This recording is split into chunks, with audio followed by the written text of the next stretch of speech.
ఓం నమః శివాయ. ఓం నమో నారాయణాయ.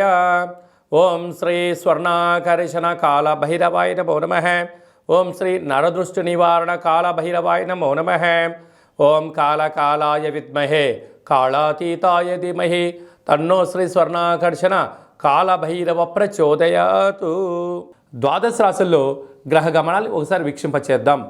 మేషరాశిలో గురు సంచార స్థితి, కన్యరాశిలో కేతు సంచార స్థితి, వృశ్చిక రాశిలో శుక్ర సంచార స్థితి, ధనస్సు రాశిలో కుజుడు మరియు బుధ సంచార స్థితి, మకర రాశిలో ఏడాది తర్వాత రవి సంచార స్థితి, కుంభరాశిలో శనేశ్వర స్వామివారు స్వక్షేత్ర సంచార స్థితి, మీనరాశిలో రాహు సంచార స్థితితో ద్వాదశ రాశుల్లో గ్రహ గమనాలు ఈ విధంగా ఉన్నాయి.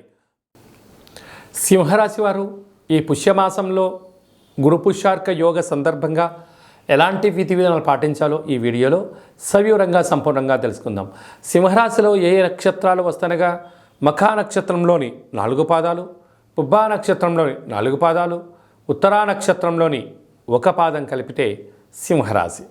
అలాగనే చాలామందికి పుట్టినటువంటి కాల సమయంలో డేటా బర్త్లో లేనటువంటి కారణం వల్ల పేరు యొక్క మొదటి అక్షరాన్ని అనుసరిస్తూ ఆ రాశిని తెలుసుకొని ప్రయత్నం అవుతుంది. అవి ఏ అక్షరాలు ఒకసారి పరిశీలన చేద్దాం. మా, మీ, ము, మే, మో, టా, టీ, టు, టే అక్షరాల వర్ణన సింహరాశి జాతకులే. సింహరాశి యొక్క అధిపతి రవి.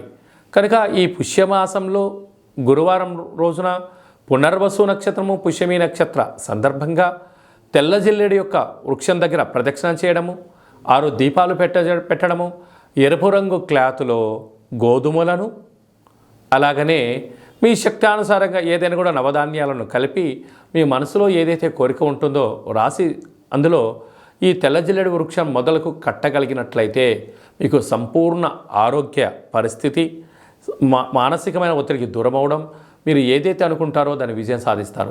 అలా కుదరలేదు బ్రాహ్మణుడికి దానం ఇవ్వండి, అలా కుదరలేదు పక్షులకు చల్లండి, అలా కుదరలేదు శివుడికి రుద్రాభిషేకం చేసి ఈ యొక్క ధాన్యాన్ని తీసుకుని వెళ్ళి గోమాతకు సమర్పించినట్లయితే మీకు రవి పుష్యార్క యోగము కలుగుతుందని చెప్పి గమనించాలి. మీకు ఇంకనూ సౌకర్యం కలిగింది ఆ తెల్ల జిల్లేడు యొక్క వృక్షాన్ని వేళ్ళ వరకు తీసుకొచ్చి మంచిగా శుద్ధి చేసి ఆ వినాయకుడి రూపాన్ని గృహంలో మీరు ఉంచుకున్నట్లయితే అద్భుతమైన యోగం మీ సొంతం అవుతుందని చెప్పి గమనించగలగాలి.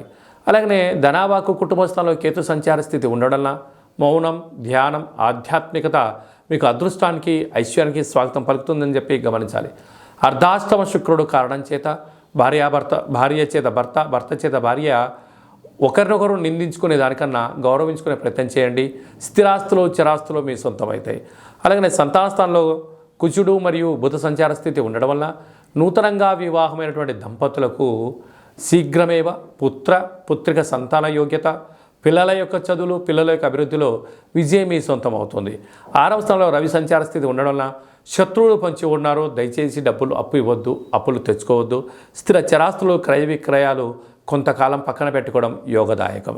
7వ స్థానంలో శనేశ్వర స్వామివారు స్వక్షేత్రకంగా ఉండడం వలన ప్రేమికులకు మంచి కాలమని, భార్యాభర్తలకు నూతనమైన వ్యాపారాలు పెట్టుబడులు ఆకర్షించడంలో విజయానికి మీరే కేంద్ర బిందువు అవుతారని చెప్పి గమనించాలి.